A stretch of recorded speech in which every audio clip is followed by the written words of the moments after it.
Step one, win game 5 at home. They've been a really good home team in the playoffs and in the regular season. They can do that. Nothing else matters.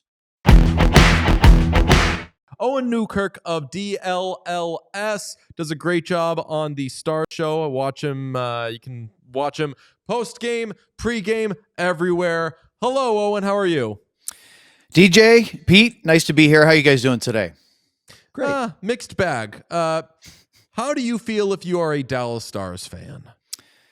That's an interesting question. I'm a New England fan of everything because I'm from Maine. But no, I am, of course, supporting and cheering for the Dallas Stars. I worked for them for a decade. So I'm actually, I don't know if I'm still a Bruins fan anymore. I always liked them when I was a kid. Anybody is. Yeah. Well, our producer is a huge Bruins guy, but he's going through some stuff right now. So John Anderson. John Anderson. You guys know Yes. our buddy John, yeah. who's fantastic. He keeps our show together, which is a task with Luddy and me and Sam and Sean. We're having a lot of fun. But yeah, so what are the Stars fans feeling right now?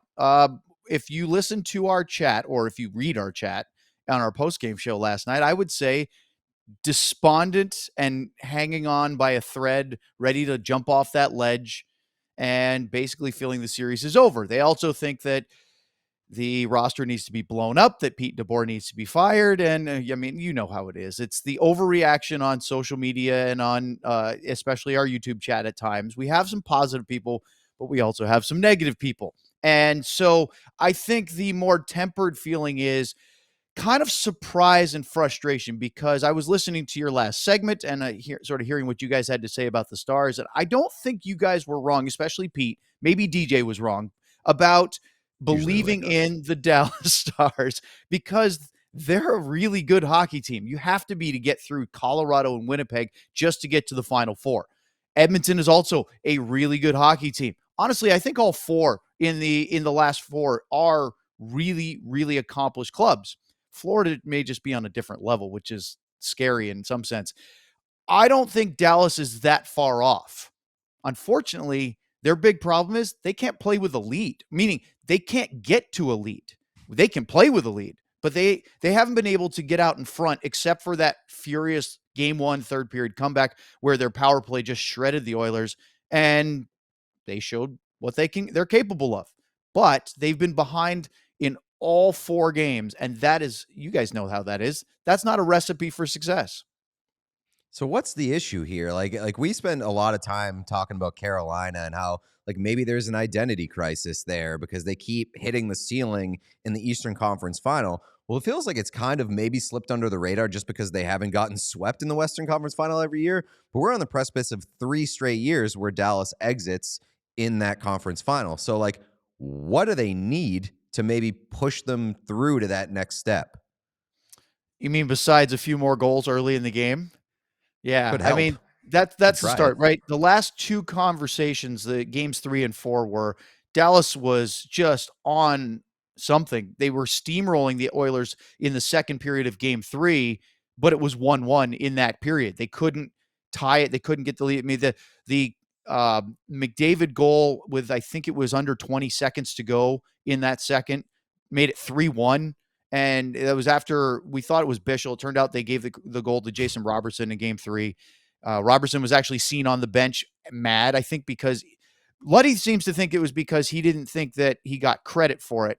I think it's because he wasn't sure he actually touched it. And he just is a goal scorer and he needed one. Well, that was his first one. So that was a big letdown to then turn around and go into the third period down 3-1 in game 3. Last night, they had almost 40 shot attempts in the first period against the Oilers, and then they gave up a power play goal. I mean, it's a super cliched answer, guys, but special teams and goaltending dictate so much of the way playoff hockey goes. I mean, regular season too, but especially in the playoffs. And the Oilers got 2 power play goals and 2 empty net goals, and there's your game. Are you surprised by the third periods? Because obviously, yeah, they need to score in the first period, but last 2 third periods, Dallas has 7 shots on goal. And obviously that's an Edmonton thing, but with Dallas's roster, it should not be a Dallas thing. Yeah, DJ, that's an interesting one, because you would think that with all the firepower that Dallas does possess, or at least theoretically in the playoffs do possess, that they'd be able to muster more than that. honestly, I'm going to turn around and give credit to the Oilers here because this is a different team.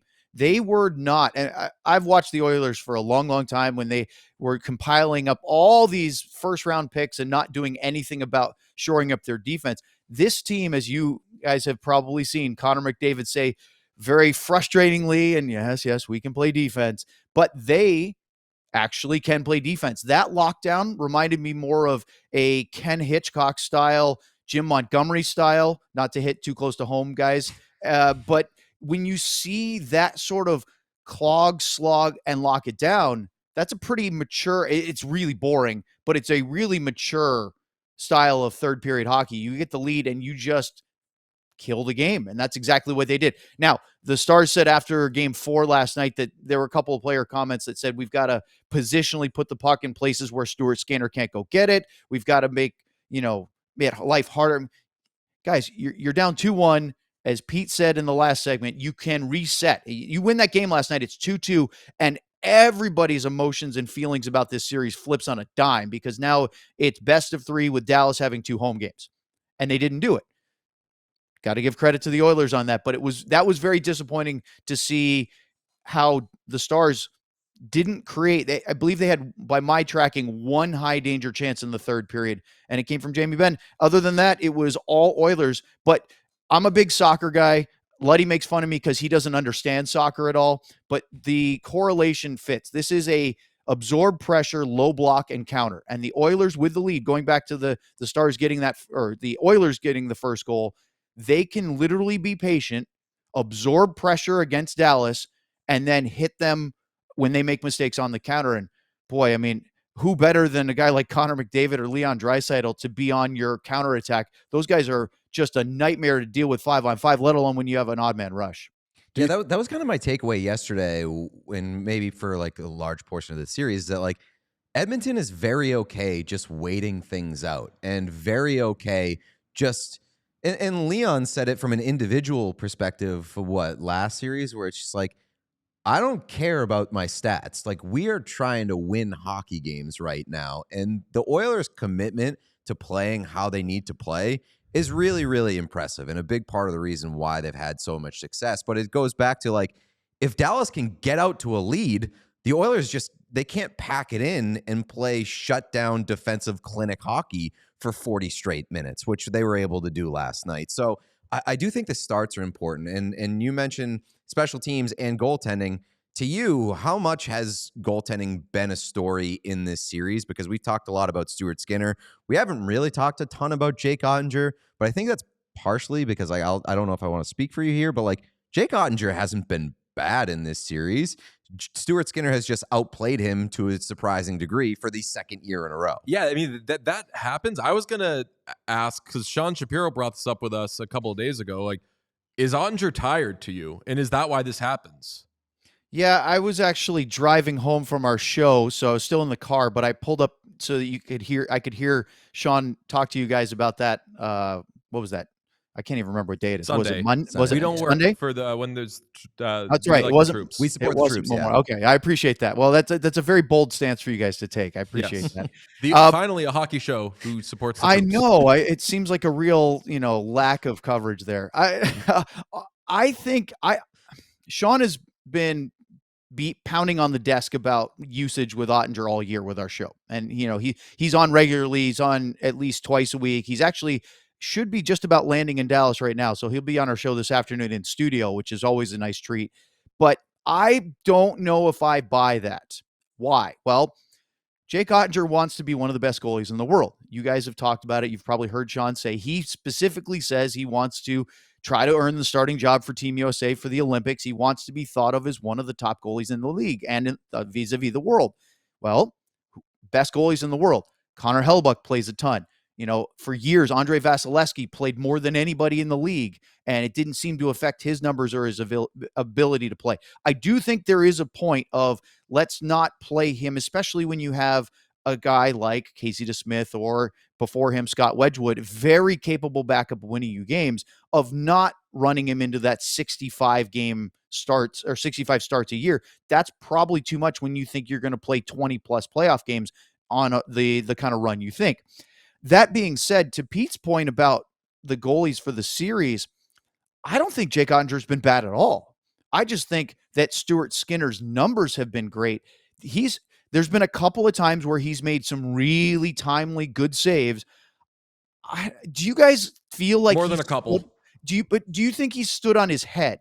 Because I think that in the first period last night he did. Yeah. Okay. Like Dallas was all over Edmonton in the first period. I just thought the Stars missed the net. I mean, he even made a huge save in, like, this will be forgotten, but at 5-on-5, he made a huge save in game 1 in the third period after Dallas. I think after Dallas had taken the lead, he made a huge save on a partial breakaway. That's right. And like Rantanen has gotten nothing off him, and Rantanen has had a lot of like pretty clean looks on him and has not been able to pick a spot on Stu Skinner. Stu's a big guy, so it's partially that, but I'll disagree and say that there have been a few moments where I've been like, oh, this isn't just he's behind amazing things happening. I would love if he made no remarkable saves, because that would mean that there were no remarkable chances. But I think he has been good. But I agree with Pete's point that Oettinger has not been bad.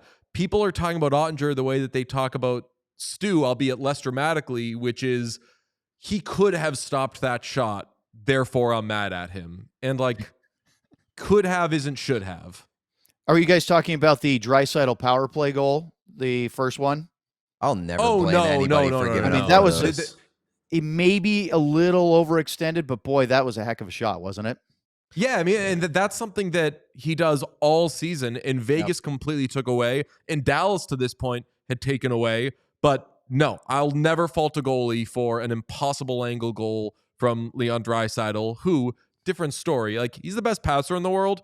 He's top 2-3 scorer in the world. So I forgive not being able to stop that. And I get being frustrated by Oettinger when like your biggest perceived advantage 2 years in a row is goaltending and it doesn't come true. Yeah. But like, we're still sitting here talking about a Dallas Stars team that has scored 3 5-on-5 goals in 4 games to the series.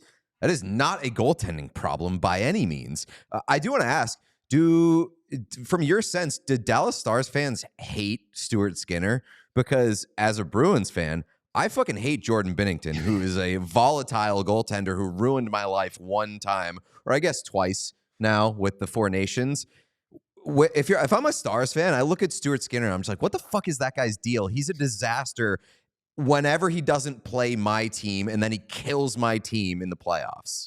There's definitely some Stars fan angst towards Skinner, but I think they all hate Jordan Binnington more because he's the perfect villain for the NHL. And it's not just Stanley Cup final hatred, although I certainly understand that, or Four Nations hatred. It's just his persona. He plays that heel. He's the anti-hero. He's actually quite effective at what he does, and then he lashes out and does some really dumb things. And that, look, you guys know this. The league needs villains too. We can't just play heroes all the time. We need to have that give and take. That's why Corey Perry has been so successful, because he's a really good player. And when he was in Dallas, he's a phenomenal person and a great teammate. He just gets on the ice and turns into a psycho sometimes and does crazy things, which is also very good because you need to hate those guys.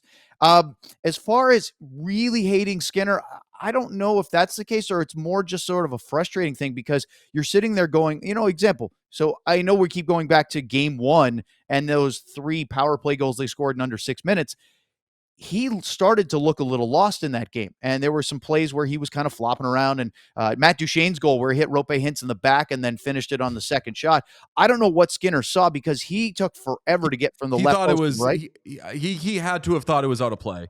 I thought he thought that Rantanen's shot was in the net maybe. And so he was just sort of reacting like, oh, it's a goal. But you're right. He clearly didn't think that it was still going because it took forever.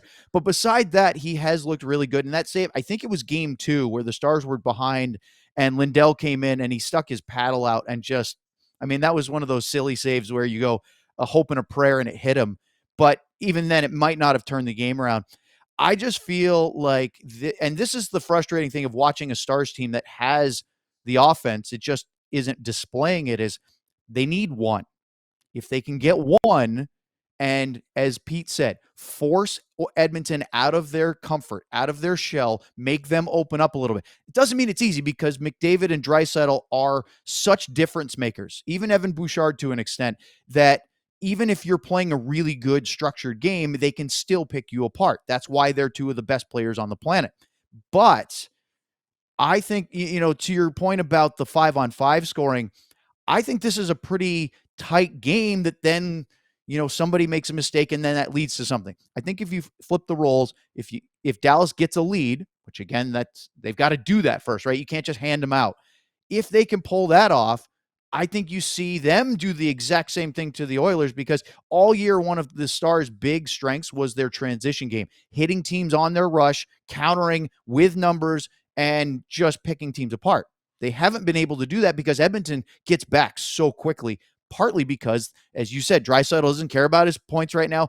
Obviously he does, but he is at least happy to play whatever role he has to. It's easy to not worry about your points, where you're like, if I don't think about points, I'll just finish second in the NHL in points, which has happened. Like, he's still, I believe he's second And you're in just the winning postseason games. and winning games. This is what turns me, and your point is well taken. This is where, and I said that I'm not counting the Stars out, this is where I turn back into an Oilers Bobo. You said that Stars need to score early. They need to get the first goal. Who is by far the best come-from-behind team in the postseason? That's the thing. It's like the Oilers. Oilers can either pack it in and play that defensive structure, but there's no team in the world that's better at, we need a goal, let's go get a goal. Because they have the two guys who are probably best at that in terms of, okay, my team needs a goal, I'm going to just go get one. I always call it the Kyrie Irving thing, where like no one is better in sports maybe at like, we need points, we need a bucket. Just give me the ball. I promise you I'll be right back. We will have 2 points. Kyrie Irving can do that. McDavid does that. Which is why Dallas doesn't need like one. They don't need to get one. They need to get to the Oilers earlier on in games and provide some separation. Whereas when in the third period, when McDavid and Draisaitl say, okay, the team needs a goal, they need to have to say the team needs 2 goals, 3 goals. And from what I've seen from Dallas's offense, where is it? And where is the faith that that's going to happen for this team? See, I think it can happen. If you remember, and again, it was a quick moment, but early in the period, this was the first period of last night, Tyler Seguin had a wraparound at the left side of the net. It went through the crease and wide. It goes right on Matt Duchene's stick, and he hits basically the base of the right post, and it kicks out. And Skinner was not there. He didn't have the angle. Again, I know, look, ifs, ands, or buts, grundles, perineums, you name it. Yes, we have the Mando Reed on our show too. And it doesn't mean anything if you can't actually finish. But those are the kind of plays where the way you watch them play, you go, boy, you put that puck in, you do this, it's there. Here's the thought I had about it is, LA, I thought the Kings were going to crush the Oilers based on how they were playing going into the playoffs, and then, how they looked early in that series. I thought 2 things. Obviously, the coach's challenge was a horrible decision at that time and game, but I thought the Kings sat back when they had the lead too much. I don't think the Stars will sit back as much. They might absorb pressure, but they'll go after Edmonton the other way. So there is still, to me, some hope there. But again, I don't want everybody watching this to think that I don't see the elephant in the room, which is the Oilers are playing really well and they have the lead, and it's going to be really, really challenging. Dallas in their franchise history has never come back from a 3-1 deficit and won a series. Step 1, win game 5 at home. They've been a really good home team in the playoffs and in the regular season. They can do that. Nothing else matters.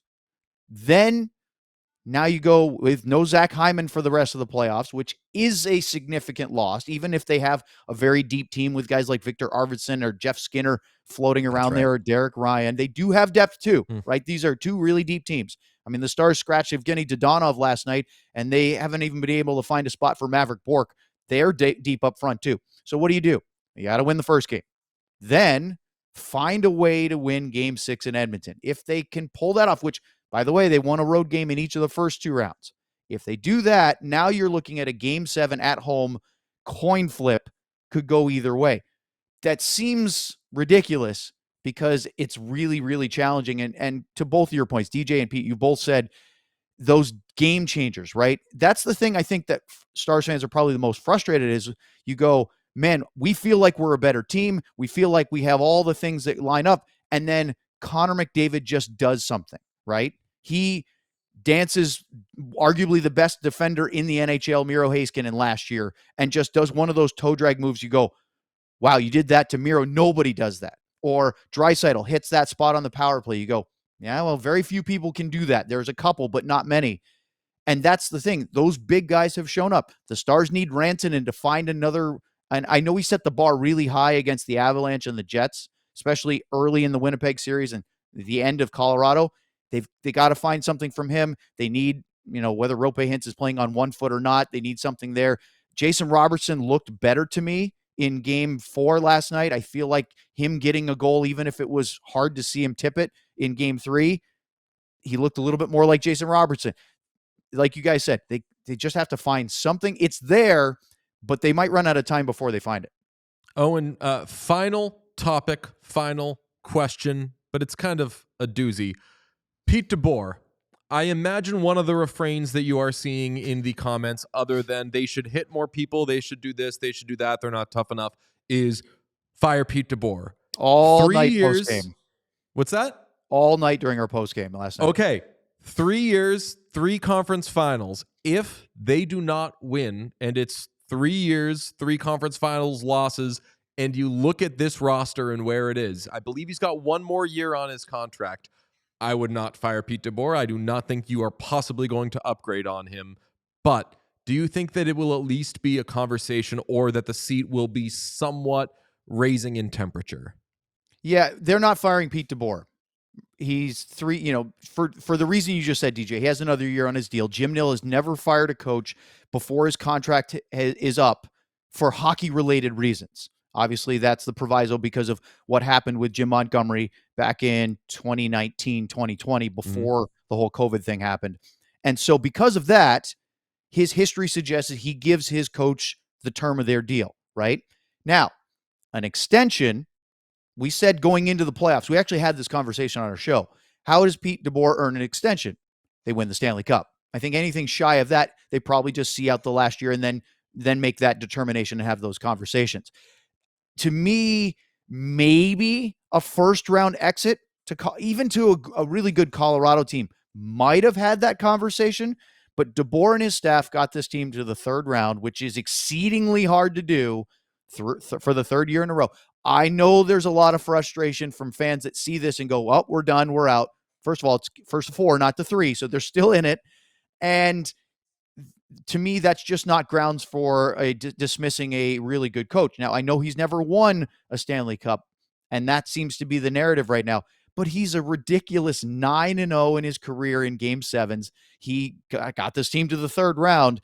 There are, what would you say, 29 teams that are probably envious of this, at least. Maybe 20. Well, no, there's probably a couple that are happy to get lottery picks, but you get the point. Most of these teams would kill to swap places with where the Stars are, even down 3-1 to the Oilers. So I would say that it would be an absolute shocker of epic proportions if Pete DeBoer wasn't the head coach of the Stars next year. Now, the other part of your question, DJ, hot seat? Yeah, I mean, look, the expectation standard for this team going into this year was make it to this, at least the conference final. That's a really high bar, right? If you don't make it to the 3rd round, you've underperformed. That's crazy, right? But that's where this is. And so it would have to be more of the same. Are we making progress? Well, so what would that be? If the Stars don't make it past Edmonton this year, would progress next year being at least making the Cup final? I mean, boy, you would think that most fan bases would be thrilled that the expectation of their team is that high. I always say, but I feel that it always bears repeating, only one team wins a year. And I don't know if there's a bigger victim of that right now than Pete DeBoer, because he is now being seen as, and I roll my eyes, I will admit, every time I hear the Pete DeBoer Game 7 stat, I roll my eyes at it because I'm like, winning Game 6. How was he in Game 7 last year when his team was up 2-1 in the series and they blew that lead and went to 7 games? Oh, they didn't go to 7 games? They blew that lead and lost in 6 games. Okay, cool Game 7 coach. Well, here's my idea. The trade is 1-for-1. I saw in the chat. Pete DeBoer to Carolina, Rod Brindamore to Dallas. Rod Brindamore for Pete DeBoer straight up. Well, Mikko Rantanen would be thrilled, wouldn't he? Yeah, that would be so funny. That would rule. That would be so funny. Yes, we'll get you out on that. Owen Newkirk, you are the greatest. Everyone can check him out on DLLS Sports with our friend John Anderson, Sean Shapiro, the whole gang. Thank you very much, Owen. Thanks, boys. Appreciate your time today. We all silly like the mayor.